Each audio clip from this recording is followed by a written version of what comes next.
Good morning and happy Friday, everyone. Welcome to this edition of Balance in Life, where we are welcoming back our finance expert speaker, Dr. Travis Mountain, to give us an update on all things financial related for our individual and our family finances. I am Crystal Tyler Mackey, happy to welcome you on behalf of the Virginia Cooperative Extension Human Development Program team and our partners in this effort, North Carolina Cooperative Extension. Um, if this is your first time, we're happy to have you here. And we'll give you a quick update on how we do things. We do a welcome. And we are active in the chat box. So if you have comments or questions, please feel free to post those in the chat box. My co-host Bethany and I will be looking at the chat box. And then in this chat with this Zoom webinar feature, your default option will send your question only to myself, Bethany, and Dr. Mountain. That will be panelists. If you want all of the other participants to see your question or your post, you need to choose the drop-down menu by clicking on the three dots in the chat box, and it will say all panelists and attendees. Sometimes you have some really great things to share, so we'd love for you to post it to all panelists and attendees. But at any rate, I want you to join me in welcoming Dr. Travis Mountain to talk us through this important conversation. Welcome, Dr. Mountain. Thank you very much, Crystal. Great to be back. Can you see my screen now? All right, excellent. Yeah, great to be back. Great to talk to people about some updates on family finances.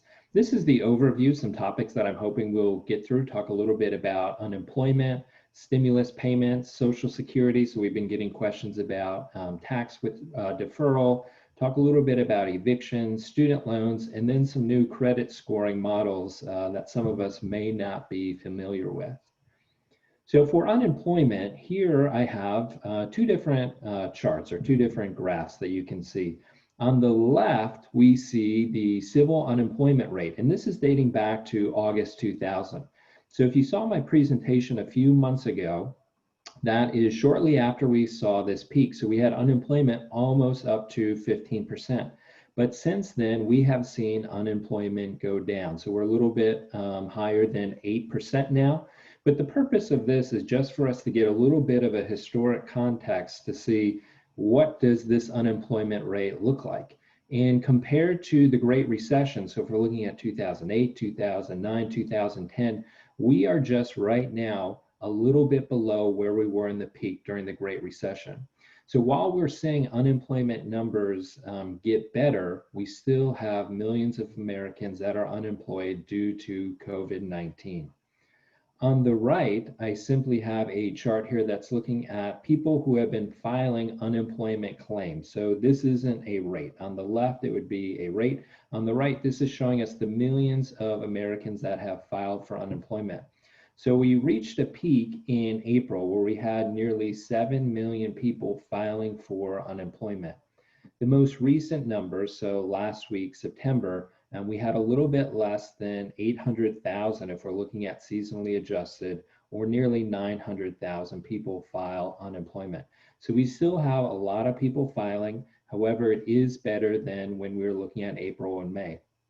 For context, this data point on the very far left, this is March. So this is before we saw any of the fallout with COVID-19. We still have people applying for unemployment. Even when the market is doing great and unemployment rates are great, we still have people that are transitioning between jobs.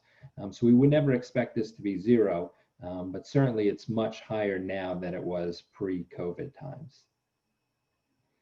This is something that doesn't look like the best chart that I'm going to show today, but it's something that I just made earlier this morning just for us to, again, look at the unemployment rates. And the purpose of this is just for us to be aware that the economy, so if we're talking about people having jobs, and the stock market are two separate things. And this really kind of gets to, in the United States right now, we're seeing a tale of two different types of households. We have households that have not really been that drastically affected by COVID-19. They've been able to keep their job. They may be invested in the stock market. Roughly 50% of Americans are invested in the stock market. the most recent or the most likely way that they are invested in the stock market is through an employer-sponsored retirement plan, such as a 401k plan or a 403b plan. So on the left, again, this is just kind of a repeat of the unemployment rates. So we saw that the unemployment rate spiked in April, gradually getting better. We're still high. And then on the right, I simply went to Yahoo Finance and I looked at an index fund that tracks the 500 largest companies. And this was looking at February through this morning. So technically the close of business yesterday. And what we see here is the stock market has gone up dramatically since our March lows, okay? So the 50% of Americans who are invested in the stock market, they may have been seeing their net worth increase over this time. The remaining 50% of Americans that aren't invested in the stock market, who also may be losing their jobs or have lost their jobs, part of the tens of millions of Americans who lost their jobs, for them, this is a serious financial crisis for them that they've been experiencing for the last 6 months. This is a little bit different than the Great Recession, which would also be looked at as a financial crisis. During the Great Recession, it really impacted people across all income spectrums. And the reason for that is during the Great Recession, we saw home prices decrease. Now, there were regional differences, but in general, home prices decreased across the United States. It didn't matter if you were living in that $500,000 home or you're living in that $100,000 home. Chances are the value of your home decreased. So we kind of felt the pain across many income spectrums. Now that is not as much the case as it was in the past. Now that's not to say that people who were making a lot of money have lost their jobs. There's certainly those cases. But in general, we're looking at people who have lower incomes who have become unemployed. So that gets us to the Lost Wage Assistance federal program. So if you remember last time we talked, we were talking about extended unemployment benefits, where people who are receiving unemployment benefits could be receiving an additional $600 per week. Well, that ended at the end of July. So that's something that we knew on the radar when the CARES Act passed, that was only temporary. So between the month of August, a lot of people were concerned about, okay, now I'm going to go from potentially receiving $700, $800, $900 a month to receiving whatever the state was providing. So maybe closer to $300 a month. How am I going to pay my rent? How am I going to pay my car bills? How am I going to make all my ends meet? So unfortunately, Congress was not able to pass anything that would have extended the CARES Act. I did an interview in July in a local TV station in Roanoke, and at that point, at the end of July, I mentioned it looks really likely that Congress was going to pass another stimulus package, was going to pass another act that was going to extend these benefits. That was the end of July, and so far that still has not happened. So instead, President Trump, he did executive order to create this Lost Wages Assistance federal program. So I have this broken up into Virginia and North Carolina. So it was up to the states to indicate to the federal government that they wanted to be a part of this. So with Virginia, this is going to provide an additional $300 per week if eligible for at least $100 per week in unemployment. So what that means is if I have been filing for unemployment with the state of Virginia and I am eligible to receive at least $100 per week in unemployment, I would then be eligible for this Lost Wages Assistance federal program. That's true in both Virginia and North Carolina. The important thing is that this is not a separate application. So if I have been filing for unemployment, I'm automatically going to be eligible for this Lost Wage Assistance program, okay? Now, usually if we're talking about unemployment benefits, we're saying that they are not going to be retroactive. However, this is going to be retroactive. So if I have been filing unemployment in August, and perhaps I'm still filing unemployment, I am going to receive that extra $300 per week. Now, when I was looking at the state of Virginia's website yesterday, they are anticipating that they are going to start making these payments at the end of the month. So right now they're anticipating that September 30th, that's when they're going to start sending these additional $300 checks. The duration for this benefit now for Virginia is set for 3 weeks. However, looking at Virginia's website, it's not clear when that is going to expire. So this is going to put in Virginia an extra $300 in people's paychecks, which is going to be good. It's going to make them able to afford to make rent payments, car payments, any other type of payments that they have. But again, this is short-term in nature. Right now, there is no plan in place, either at the state level or the federal level, to make up for this, right? Because we still have tens of millions of people that are unemployed due to COVID-19, and a lot of their employers are not coming back, right? They're not in business, they're not hiring people. So definitely it is a disadvantage for people that are looking for work right now. For North Carolina, they started this program a little bit sooner. So it's going to cover the same date. So it's still covering the beginning of August. So that was part of the federal program. It started in August. In North Carolina, they are going to be providing these benefits for 6 weeks. So August 1st through September 5th. So the first 4 weeks of this have already been paid. And looking at North Carolina's website, the last 2 weeks, so for those people who are claiming unemployment in August 29th and September 5th, they will receive that additional money this week. Again, just like with Virginia, this is not a separate application that people need to fill out. Now, interestingly enough, just kind of a general comment about unemployment. If we are working with anyone or we have interactions with people that are filing unemployment, a lot of these people are filing unemployment for the first time, and they're not aware that they have to continue filing for unemployment. I was talking to somebody a couple of weeks ago, and she told me that she filed for unemployment and she thought that her responsibility with that was done. She just thought she would notify the state when she no longer needs unemployment benefits. So it came as a big surprise to her when she stopped receiving those unemployment benefits. Okay, what about stimulus payments? So I'm hoping that I had better news about stimulus payments, but in effect, are we going to see a second round of stimulus payments? I'm not sure, and no one is sure. At the end of July, like I mentioned, it looked like this was going to be a sure thing. I had told people, yeah, it looks pretty likely that we are going to receive a second round of stimulus payments. In August, it looked like there's no way that this was going to happen. In September, potentially, right? We still don't know. There's a decent chance that it's not going to happen, but Republicans and Democrats have been talking about this. President Trump has been talking about it. Most people in Congress and the president are in favor of receiving these stimulus checks, but they can't agree on much else.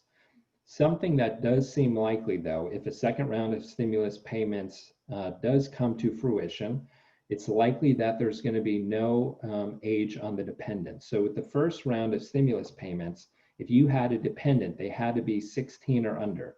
So if you had like a son or daughter who was in college, maybe they're 20 years old, they were a dependent when you filed taxes, they were not eligible to receive $500, or you were not eligible to receive that $500.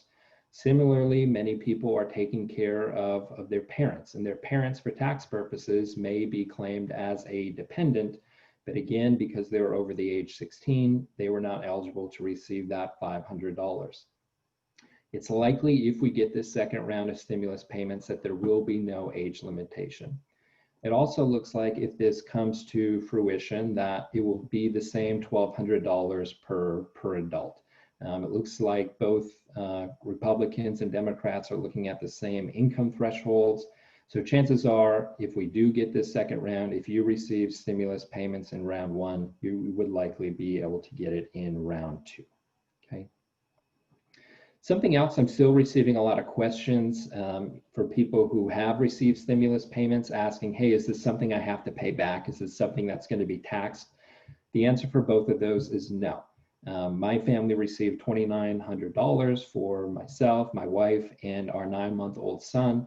That's $2,900. We don't have to pay that back. When we file our taxes next year, so that will be due in April 2021, we're not going to have to pay taxes on that $2,900. Okay, what about Social Security payroll tax deferral? So this has been getting a lot of attention in the media the last couple of weeks. So first, I just want to briefly make sure that we're aware of how Social Security tax works.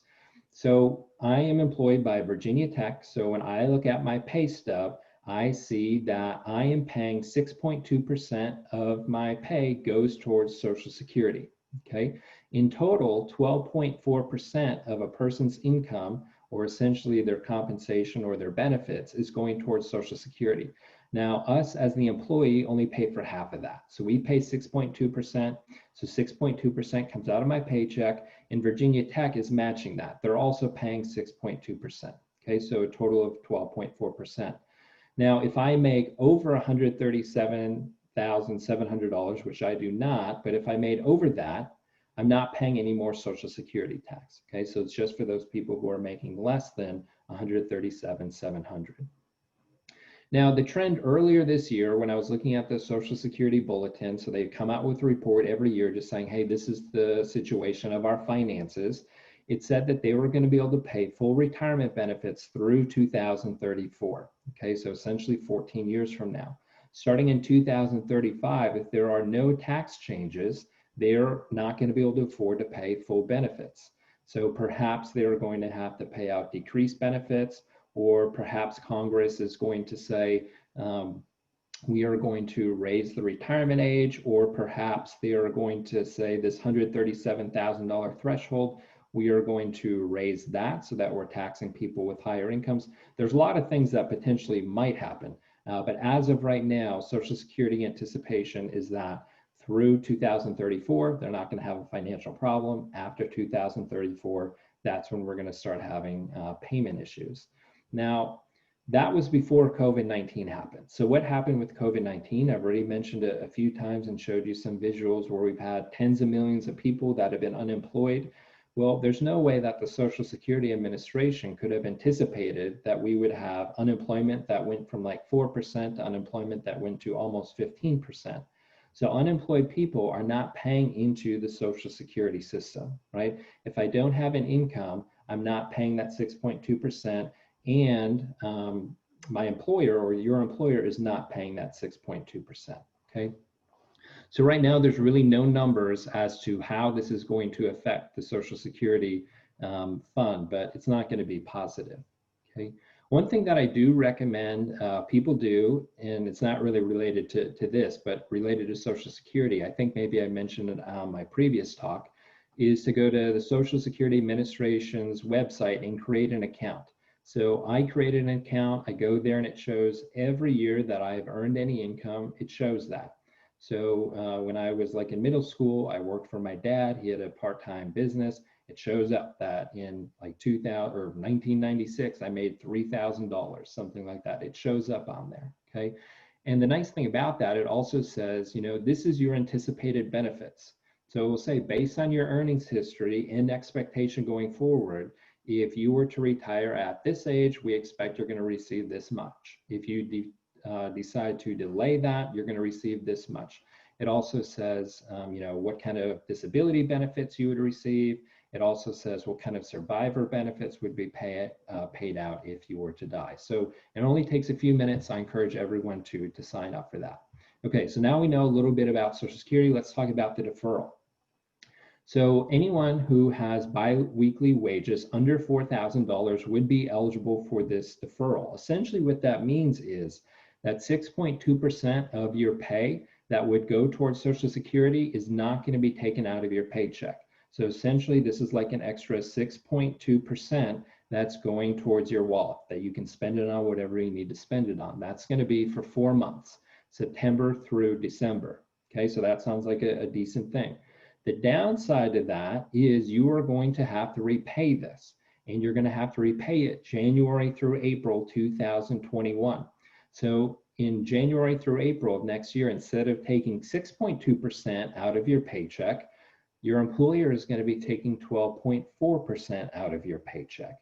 Okay, so for a lot of Americans, if this happens, this is going to be a budgeting nightmare, right? So they're going to see this extra income coming in for the rest of the year, but they may not be aware that coming in January, their income is going to be reduced by 12.4%.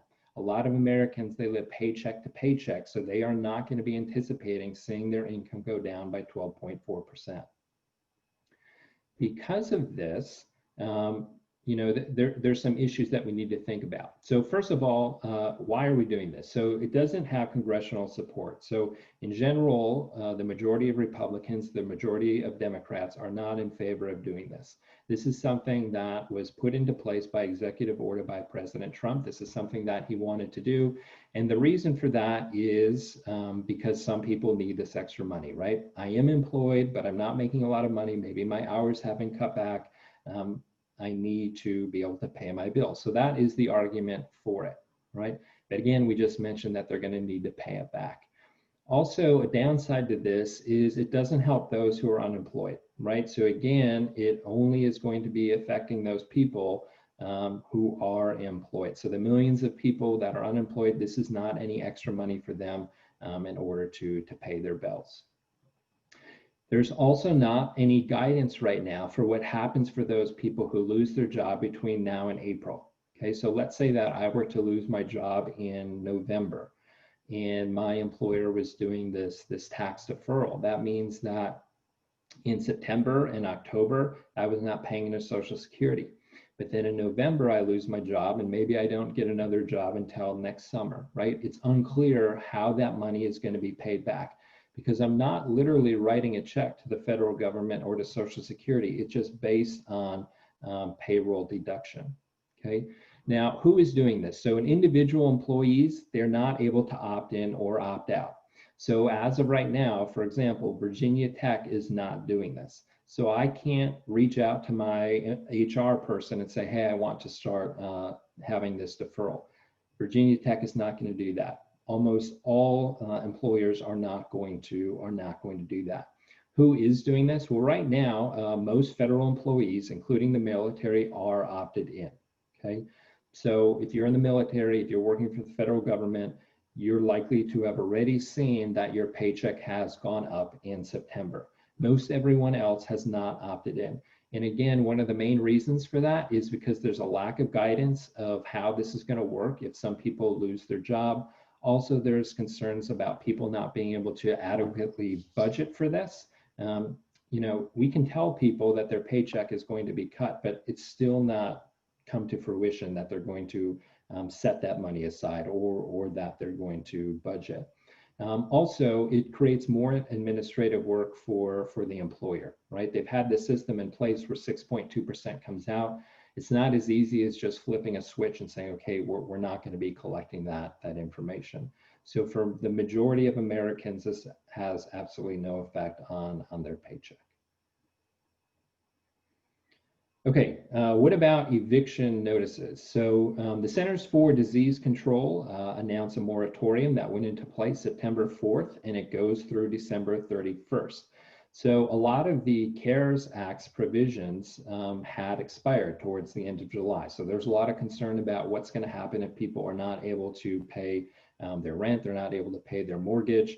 So this specific moratorium is for renters, okay? Now the tenant has to provide a declaration to the landlord. So in order to be eligible for this, if I am single, I need to have income less than $99,000, or if I'm married, combined, we need to have income less than $198,000. Now, if I'm having problems making my rent payment and it's due to COVID, right? So it could be maybe I have high medical expenses. Maybe it's that if I were to become evicted because I haven't been able to make my payments, that means that I would be living on the street, I'd be homeless, or I would have to move in with somebody and they don't have adequate space. So those are some of the reasons where I could fall under this moratorium. But it is important that people are aware that they need to provide this information to their landlord. So you could either email this where you would have something in your email that you sent it, or you could do certified mail. And this would show that your landlord has actually received this documentation.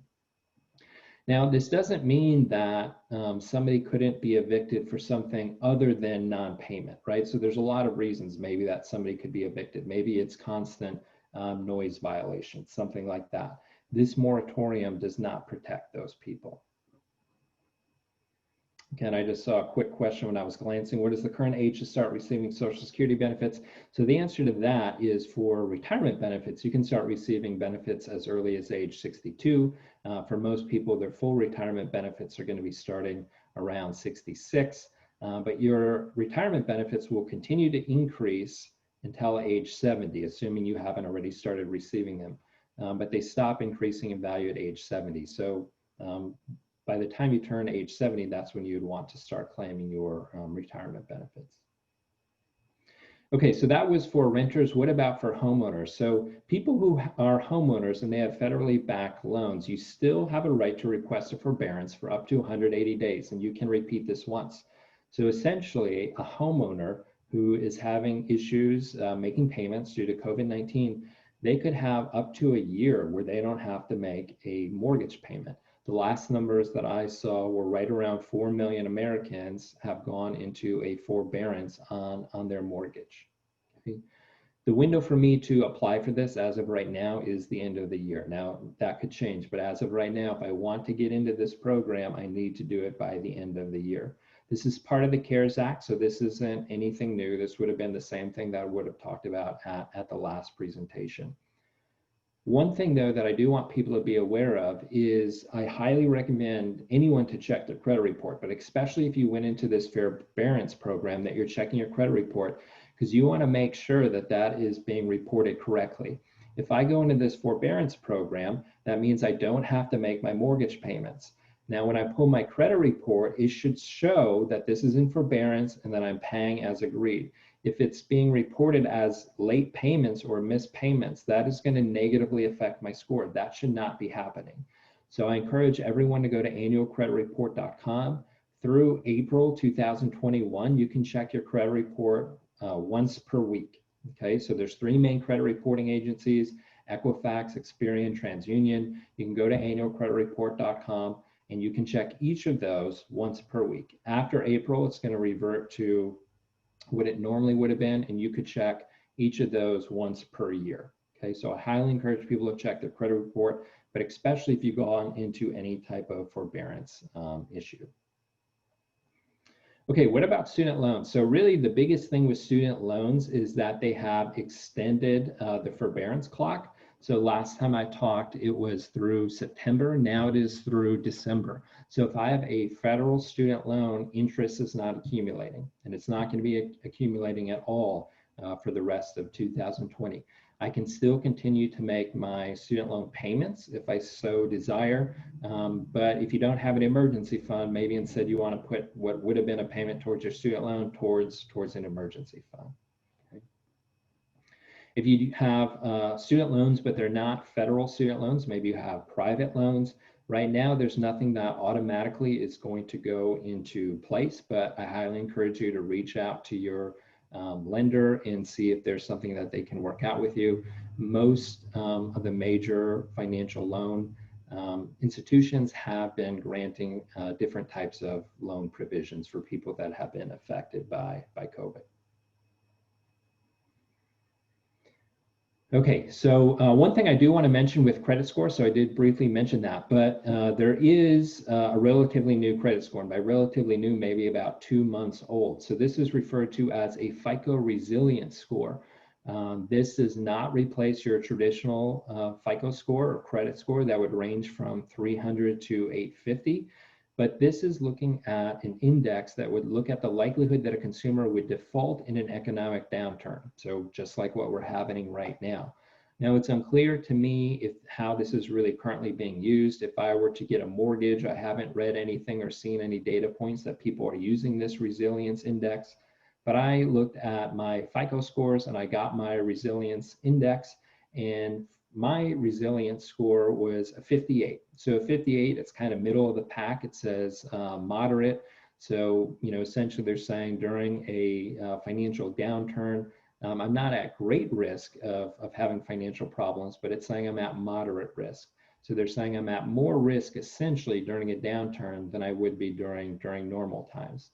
Now, those of you who want more in-depth on credit scores, I gave a presentation a little over a month ago, and I believe Crystal Tyler Mackey sent that out to the listserv, but you can find that if you go to Virginia Tech's alumni website. They have a video there. I think it was about 45 minutes, but I go into more detail about this resilience index as well as FICO scores and credit scores in general, right? The last slide I have here is if anyone's looking for assistance or wants to be involved, we do have this Master Financial Education Volunteer Program. You can find that on Virginia Cooperative Extension's website. Right now, I'm putting some final touches on a training curriculum so that we're going to be able to offer the training online so that people don't have to come in for training. And hopefully that will be up and running later next month. But again, we do have a website, or you can just do an internet search for Master Financial Education Volunteer Program, and that will take you to me and some other contact people in different areas across the state. So with that, thank you very much, Crystal. Looks like right at 10:30.